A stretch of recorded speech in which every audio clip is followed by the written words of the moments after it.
Hi everyone and welcome to BrickCats. Don't forget to like or subscribe and I greatly appreciate it. Your support means more great mock reviews in the future. At long last, I finished JulioSW's minifigure scale U-Wing, previously available from davescustoms.shop. The U-Wing of course made its debut in Star Wars Rogue One, and in my opinion it's definitely worthy of joining the hallowed ranks of the original trilogy Starfighters. I recently rewatched Rogue One for my Y-Wing review, and the U-Wing actually got a ton of screen time, which was awesome to see. As always, I cover aesthetics, parts issues you might want to look out for, the build experience, the model's integrity, and offer my conclusion. If you're watching this, I assume you have general interest in building MOCs, you've bought the instructions or are interested in buying them, and I also assume a base level knowledge of Bricklink's ordering system. My disclaimer on this and all my mock reviews is that I only use genuine LEGO bricks, and I always purchase the instructions myself for my own personal enjoyment.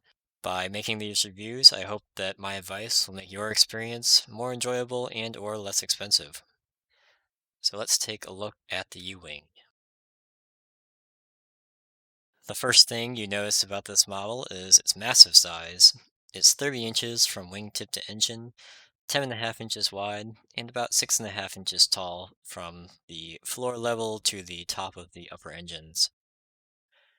With the S-foils in cruising position, it's 47 inches from wingtip to wingtip. That said, it scales very well with the other minifigure scale ships I've reviewed. The U-Wing in canon is 25 meters long, while the X-Wing was 13.4 meters, or about 54%, meaning that two X-Wings are just a little longer than one U-Wing. You can see here with two of Jerax's X-Wings that it's just about perfectly scaled, maybe a couple studs short, but really hard to tell the difference. While we're talking about size, weight is not something I've talked about before for other models, but this one's hefty at about 4.7 pounds. Overall, I really like the balance between studs and studless, and I think the modified tiles on the wings and the body give a nice sense of plates or the sub-assemblies that the fighter would have been constructed of. I like how each major surface is generally on the same plane, with areas in relief only used sparingly to denote a different section or some small detailing. And I think this tracks really well with the U-Wing's smooth outer surface, as shown in the movie. For the engines, even if you're not a big fan of the kind of divided up look for the engine intakes, they still look really good, and Julio did a really impressive job getting the cylindrical shape with essentially only curved slopes. And the way the different pieces and assemblies attach to the interior frame is really neat as well. The cockpit seats two minifigures side by side, and true to canon, they've got the underside window and access to the cargo or passenger area. The pilot seats both have a little collective or steering yoke with some minimal representation of instruments. The two side doors swing open, and despite only being connected by droid arms, I found them to be quite sturdy. The front of the model has some additional venting visible, as well as the double blaster cannons. And while there's no provision for mounting weapons in the door passenger area, like the Blue Squadron U-Wing in the Battle of Scarif, I don't think this would be difficult to add if you really wanted to. The passenger area itself is spacious and easily fits minifigures, although getting them in can be a bit of a challenge if you've got fat fingers like me. The floor also slopes from the center to the edge, so the studs aren't very easily accessible. I don't think this is a big deal, as this model is likely only going to be a display piece. The upper fuselage behind the cockpit doesn't use very many parts, and it connects towards the rear of the ship. The connection's not very strong, but I think that's on purpose so you can easily pull it off to put the pilots in it, and it's easy enough to get back on as well. The exhaust detailing is really accurate, and this model looks amazing from basically any angle. There's no landing gear, but it sits on the passenger section and the engines, and with the S-foil swept forward, they don't droop. There are only three minor things that I thought could have been better on this model. The first is with the lower windshield. I'm not exactly sure what the inspiration for this triangular piece is, but all of the images I can find online indicate that the lower windshield is a simple rectangle, and it doesn't have this lower part covered up. This is easy enough to remove, and definitely not a big deal. And if anyone has a source for where this part might have come from, I'm definitely interested. Please let me know. The second is a very minor thing, and it's the odd angle of the cockpit assembly. You can see that it's just slightly raised towards the rear, and it creates a small gap. I assume this is more of a system issue, as it looks like the hinges add about one plate of depth towards the rear, but without it, it would not sit right. And finally, the gaps on the upper side of the engines are a little bit distracting, but mostly because the rest of the ship is so clean. The angles of the Technic lift arms don't allow for a clever solution to fill in this gap, like Julio used on the outboard side. And I fiddled with this a bit, but basically concluded this is probably as good as you can get it. So overall, a very good looking model, with a lot of detail very tastefully done.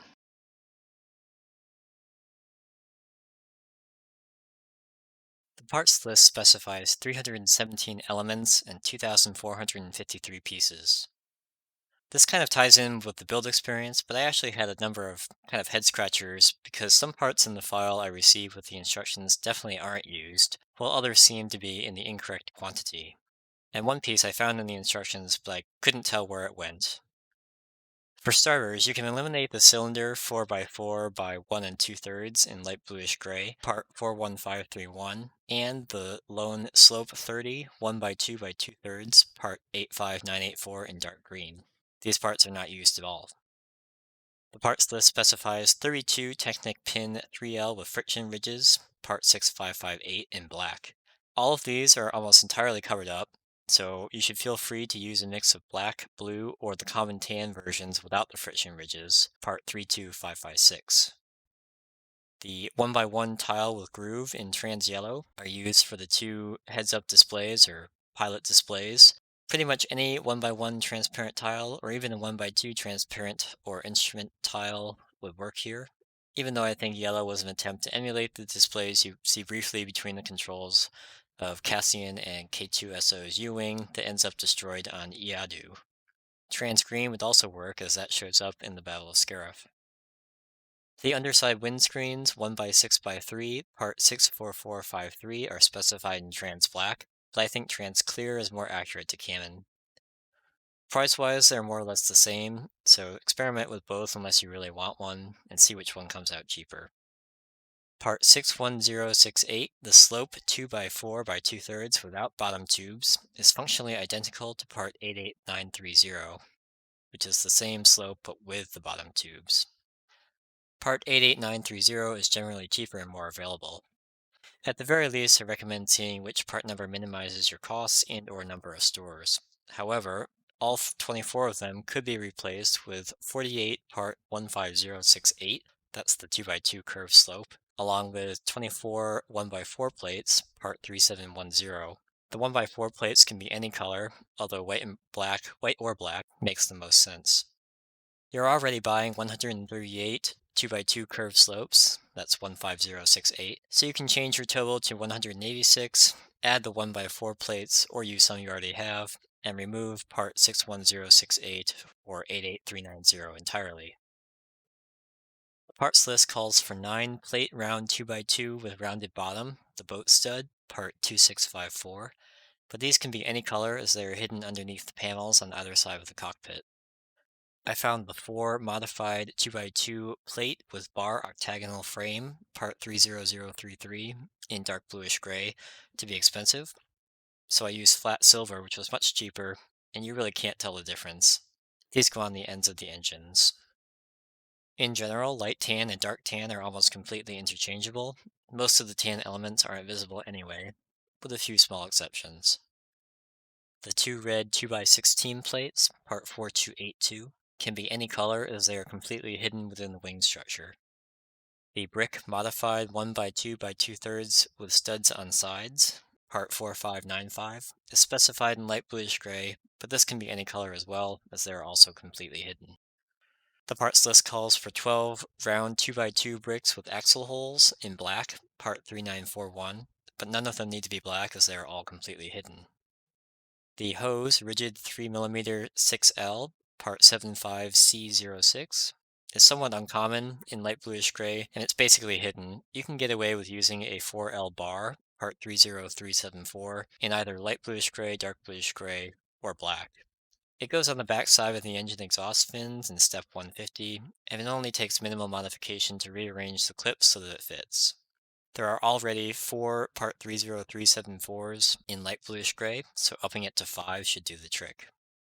Step 107 calls for three 1 by 1 tiles in dark bluish gray, part 3070B, but I can only see where to put two. I don't think the third exists, so you can reduce the quantity on 3070B in dark bluish gray from 19 to 18.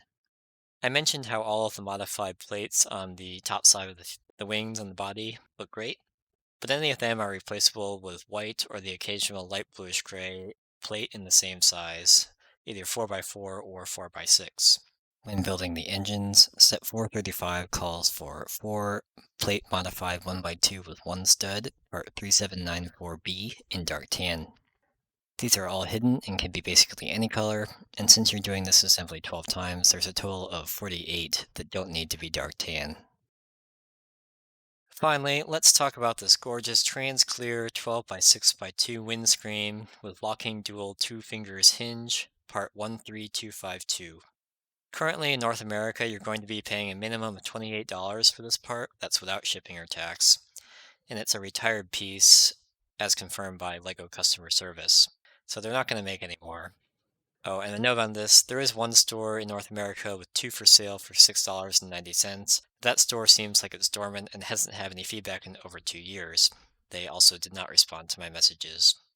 If you have a official U-Wing set, 75155, you can repurpose either just the lower windscreen, or if you're willing to cannibalize your set, you can use the rest of the parts to put towards the model. There's a fair bit of overlap, especially in the 12 by 3 wedges. I just bit the bullet and I pre-grebbed it as soon as I had it in my cart. I couldn't stand to see my official U-Wing dismembered just because I like it so much. But for those that don't want to do either of those, there's another solution, and that is to use a brick-built frame to represent the canopy. I toyed around with this and using nixle joints, plates, and tiles. I think this looks pretty good, and it will definitely make your parts list cheaper. In the end, it only took 8 reasonably common parts, 2 each of the 3023 plate 1 by 2 in white. The total count goes from 14 to 16. Part 4162, the 1 by 8 tile in white. The total count goes from 8 to 10. Part 14418, the modified 1 by 2 plate with small toe ball socket on end in light bluish gray. This part is color locked and it's not specified in the original parts list, so the count goes from 0 to 2. Part 22890, the modified plate 1 by 2 with toe ball on end in dark bluish gray. This is also color locked, and also you just add 2. To make my representation of the canopy, you use the nixle joints to create the angle of the windscreen, and the 1 by 8 tile is just long enough to fit without being so short to look awkward. If you go this route, you can remove part 44568, that's the hinge plate 1 by 4 locking dual 1 figures on side. Replace this with any 1 by 4 plate, part 3710. I just simply increased the light bluish gray count from 3 to 4, as well as removing part 13252, which is the windscreen. So in conclusion, this is definitely the biggest issue with the parts list, and look, I can't blame you if you absolutely have to have this windscreen. But like I said, it's about 7 or 8% of the entire cost of the parts, and it will almost certainly add an extra store. Overall, the specified parts are fine, and even though I recommend a fair number of substitutions, I can definitely see where the designer was coming from with every part that I recommend a change to. It would be nice if parts that are entirely hidden were marked in an obviously incorrect color, like orange or green or something that's not common to Star Wars. Overall, due to the model shape, there actually aren't a ton of parts that don't have at least one edge showing, but there are certainly others you can make light color substitutions, such as light bluish gray for dark bluish gray and vice versa, if you reviewed the instructions closely before you start building. I would not color substitute more than a very few of the white modified tiles, or plates if you go the plate route, on the surface, and the dark bluish gray pieces for the engines and the front vents are, in my opinion, the best choice.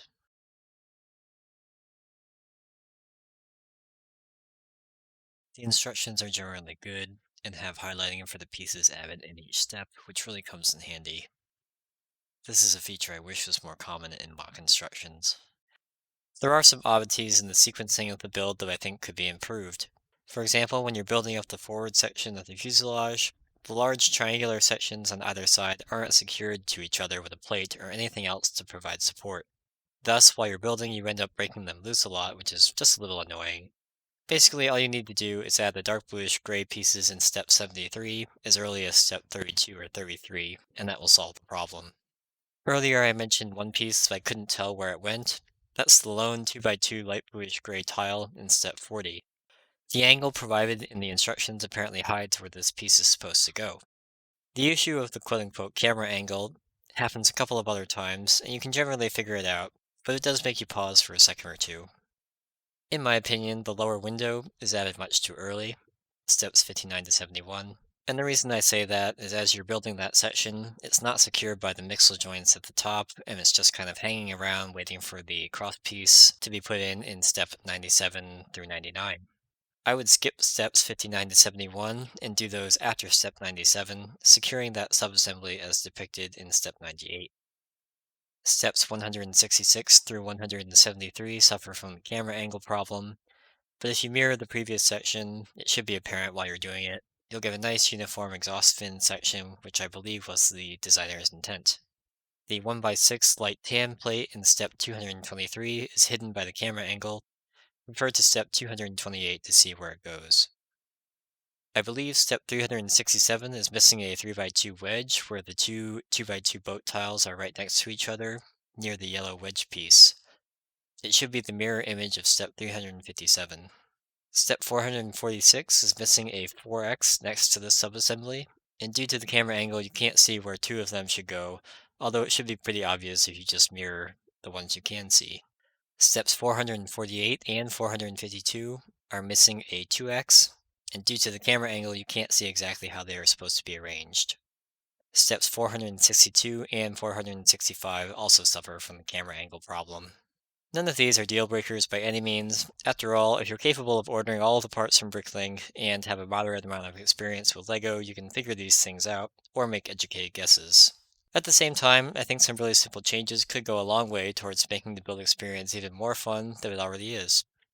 I was clearly not prepared for how large this was actually going to be, and after I finished the main section of the fuselage, I was starting to worry. As you're building the wings, they just keep getting longer and longer, and definitely started to wonder what I was getting myself into. I had to create a bunch of room on my desk for it, but I think it's in a good spot. For such a large ship, the U-wing is surprisingly robust. The weakest areas are the lower cockpit beneath the pilots, and the wings when they are extended. Other than that, everything is very secure. As mentioned before, the model doesn't come with landing gear, so I built this simple Technic stand to tilt it to a nice viewing angle.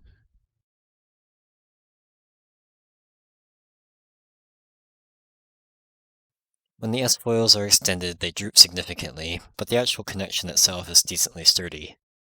On the S-foils, I don't think they sweep quite far enough back to be canon accurate, and they're blocked by some of the engine subassemblies, but again, not a big deal. The cockpit assembly tends to pull off fairly easily, as mentioned before, but at the same time it's not very hard to put back on. Lack of a stand was a bit disappointing, but it gave me some time to have fun trying to figure out the best way to keep the ship relatively secure while still showing it off. I settled on this design. The angle is such that the model wants to roll about the long axis, kind of towards the camera, so the two Technic pieces catch the edge of the passenger bay and prevent it from rolling. A shallower angle would relieve more stress on those parts, but I think it's relatively secure for now. The downside is that the doors don't close entirely with my stand, but I simply would not trust a studded connection, which is pretty much your only other option, given the anti-studs on the bottom of the model. This is easily the most expensive MOC I've built to date, with 316 unique elements and 2,429 parts. I spent well over $300 even after repurposing probably 25% of the parts in the list.